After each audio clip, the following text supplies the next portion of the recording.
So I've been sitting with this visualization all morning, and honestly, it's frustrating me a little bit. Oh, yeah. It's this image of a river.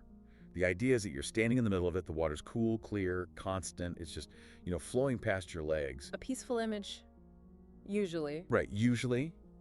But then the whole mode of interaction changes. Instead of just standing there, you're suddenly frantic. You have this sieve. A kitchen strainer. Exactly, a mesh strainer, and you are just furiously trying to scoop up the water. You're clutching at it, desperate. But of course, it's a sieve. The harder you scoop, the faster it all drains away.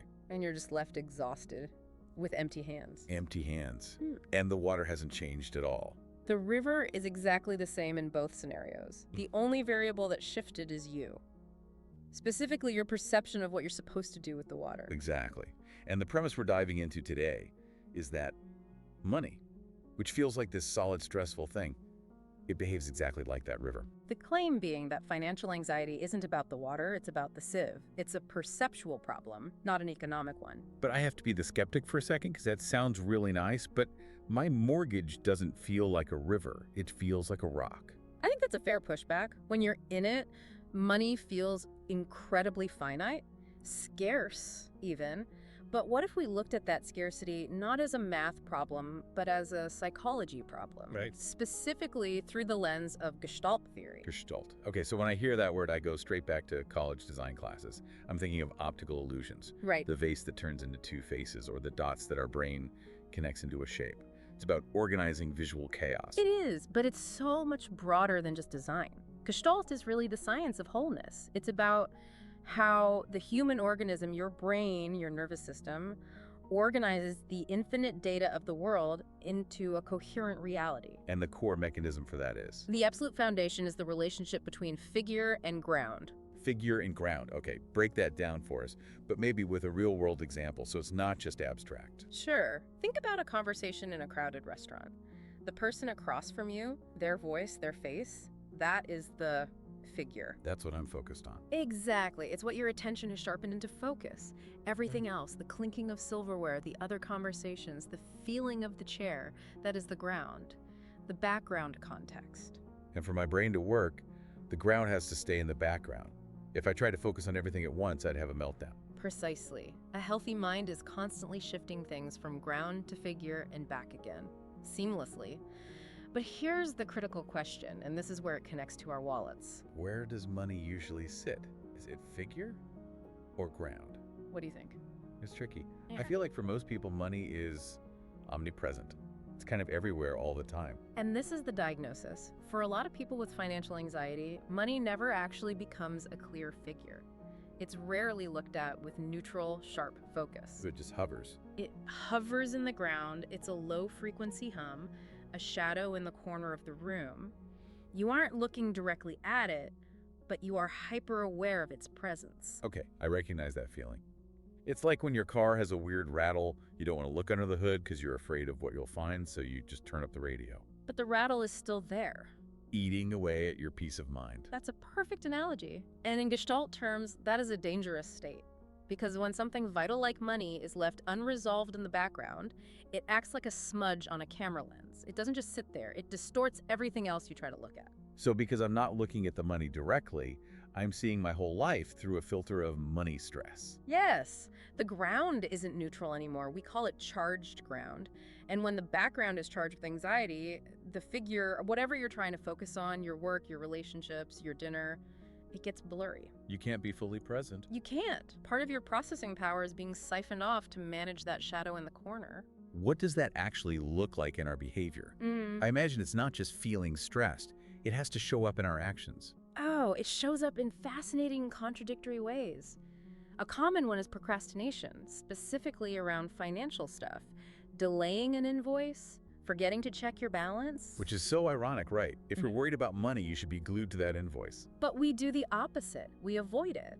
Because looking at it makes it figure, and that feels dangerous, so we keep it in the ground. What else? Another symptom is self-sabotage right after success. You land a big client, get a bonus, and suddenly you feel this urge to blow it all, or you pick a fight with your partner. Or the classic starving artist vibe. I've seen this a lot. People who loudly perform how much they don't care about money. I'm not in it for the cash, I'm a purist. Yes, that's exactly. And we have to be careful not to judge that because it feels very noble on the surface. But from a psychological perspective, that disdain is often a defense mechanism. It's a way of keeping money blurry so you never have to face the vulnerability of dealing with it. So all of these things, the avoidance, the sabotage, the disdain, They're all signs of an incomplete Gestalt. incomplete gestalt, so the pattern isn't finished. Exactly. The cycle of contact hasn't closed. The psyche is holding tension because something that demands attention is being denied. It's like holding your breath. You can do it for a while, but eventually your whole body starts to panic. Okay, so let's dig into why we hold our breath. Why do we push money into the shadows? You said charged ground. That implies there's some emotional electricity there. It's almost always historical. Yeah. Money is rarely just currency in our minds. It's emotionally saturated. Think about a child growing up. They don't understand inflation or interest rates, but they understand the tension in their mother's jaw when the mail comes. They understand the shouting match behind a closed door. Right. Or the subtle messages. People like us don't have money. Or rich people are greedy. Exactly. So that child grows up and money is now tangled up with survival, with love, with safety, or with abandonment. It's charged. So now, as an adult, when you go to look at your bank account, you aren't just seeing a number. You're touching a live wire of old trauma. That's why we push it into the background. There's a concept here I found really difficult to wrap my head around, but I think it's crucial. Isomorphism. It sounds like some complex biology term. It does, but it's simpler than it sounds. Isomorphism basically proposes that there's a structural match between your inner experience and your outer behavior. Your mental map creates your physical territory. Perfect. If your internal world is fragmented, meaning if you've split off money as something bad or scary, your actions in the real world will be fragmented too. Give me a concrete example. How does that show up on a Tuesday morning? Okay, let's take an entrepreneur, a freelancer. She's talented, she's done the work, and now she has to send the email with the price quote. The dreaded email. Right. She opens her laptop. Internally, she's split. Part of her wants to be paid, but another part, the part holding that old charged ground, believes asking for money is aggressive or that she's a fraud. The imposter syndrome kicks in. Huge. So what happens physically? She types the price. Then she deletes it. She types a lower price. She stares at the send button. Her breathing gets shallow. Her palms sweat. Yes. That physical hesitation is isomorphic to her psychological split. The outer fragmentation mirrors the inner fragmentation. That makes so much sense. And the tragedy is, she thinks she just needs a better pricing strategy. She thinks it's a business problem. Correct. But it's not. It's a structural problem in the self. She's trying to force water through a blocked pipe. You can't have flow in your business if your internal structure is fighting a civil war. So if the problem is that we're seeing monsters in the dark, how do we fix it? And please don't tell me the answer is positive affirmations. Oh, no. Because if I have to look in the mirror and say, I am a money magnet one more time, I might just scream. You'll be relieved to know that Gestalt is actually very anti-affirmation in that sense. Because if you're terrified and you chant, I am abundant, you're just layering a lie on top of the fear. You're increasing the internal conflict. You're making it worse. The goal isn't positive thinking. The goal is insight. And you're making a distinction between insight and just knowing stuff. A huge distinction. Insight is a structural shift in perception. Give me the visual for that. How does insight happen? Imagine you're in a pitch black room. You wake up, and in the corner, you see a shape. It's blurry, looming, and you are 100% convinced it is a monster. Okay, my heart's racing. I'm terrified. Your cortisol is spiking. You're in a state of terror. Then you reach over and you flip the light switch. In a nanosecond, your eyes refocus. You see, it's just your winter coat thrown over a chair. And the fear is just gone. Instantly. You don't have to do anti-monster breathing exercises. You don't have to negotiate with the monster. It simply ceases to exist because your perception reorganized. That is insight. That's it. It's not about fighting the problem. It's about realizing the problem was a trick of the light. I love that. But how do we turn the light on with our finances? It's easy to flip a switch in a room. It feels a lot harder to flip a switch on 30 years of money anxiety. It requires a practice. Attention as a sculptor. We have to take the energy that's stuck in the background and intentionally move it into the figure. We have to look at the data. Yes. So practically, this means opening the banking app, looking at the spreadsheet. Yes, but, and this is the key, you have to look at it while staying in your body. This brings us to the concept of contact boundaries. Okay. The contact boundary is the point where you meet the world. So I'm looking at my credit card bill. That's the boundary. The boundary is the sensation that arises as you look. When you see that number, what happens? Do you feel shame? A constriction in your throat? An urge to close the tab immediately? Usually, yes. All the above. The practice is to stay there. Don't run from the shame. Don't try to affirm it away. Just acknowledge it. Say, I'm feeling shame right now.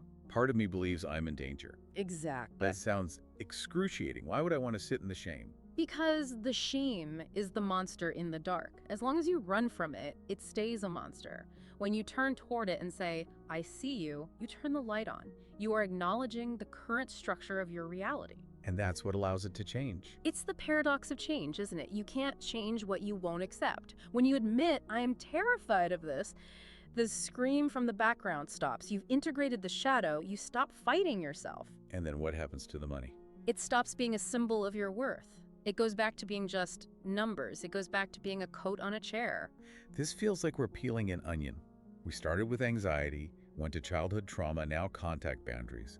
But there's a deeper layer we need to hit. The philosophical layer. Yeah. This is where ontology comes in. And frankly, this is where I usually get lost. Yeah. How do we get from sending an invoice to the nature of existence? Yeah. That feels like a massive leap. It does, but think about what an invoice actually represents. When you ask to be paid, what are you really saying? I'm saying, pay me. I did the work. Deeper than that, you are saying, I exist. You are saying, I have value, I am a participant in this world, I have impacted you, and I deserve a response. That is an ontological assertion? A claim to space? A claim to space. I like that. Now, consider the person who refuses to charge what they're worth, or the person who says, I don't want to deal with money, I just want to be invisible. They aren't just rejecting cash. They're rejecting the act of being seen. Whoa! So the starving artist or the humble martyr, they aren't just being bad at business, they're hiding. They are hiding from the vulnerability of existing. There's a beautiful metaphor about a mosaic. Imagine your life is a vast mosaic, but you've turned some of the tiles face down because you don't like the picture they make. Okay. The tile that is most often turned face down, the one we are most terrified to flip over, is the one that says, I am allowed to exist without justification. I am allowed to exist without justification. That is actually really hard to say.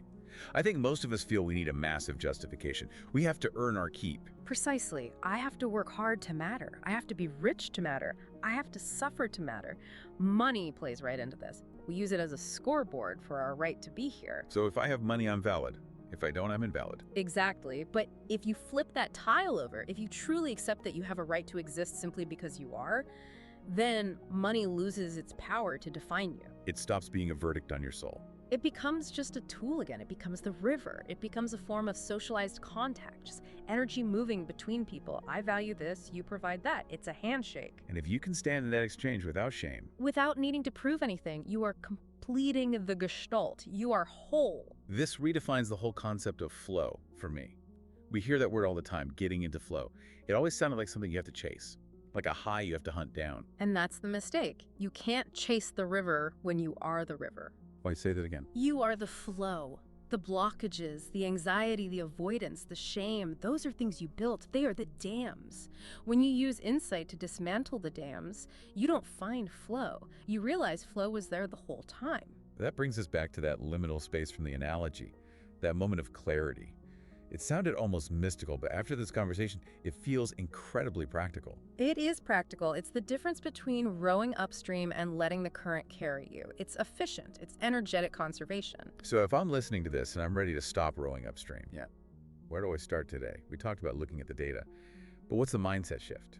I would leave everyone with a single provocative question. It's something to carry with you when you pull out your credit card or look at your bank balance. Let's hear it. The question is, if money is not the problem, what is this anxiety revealing about the parts of me that still believe I have to buy my right to belong?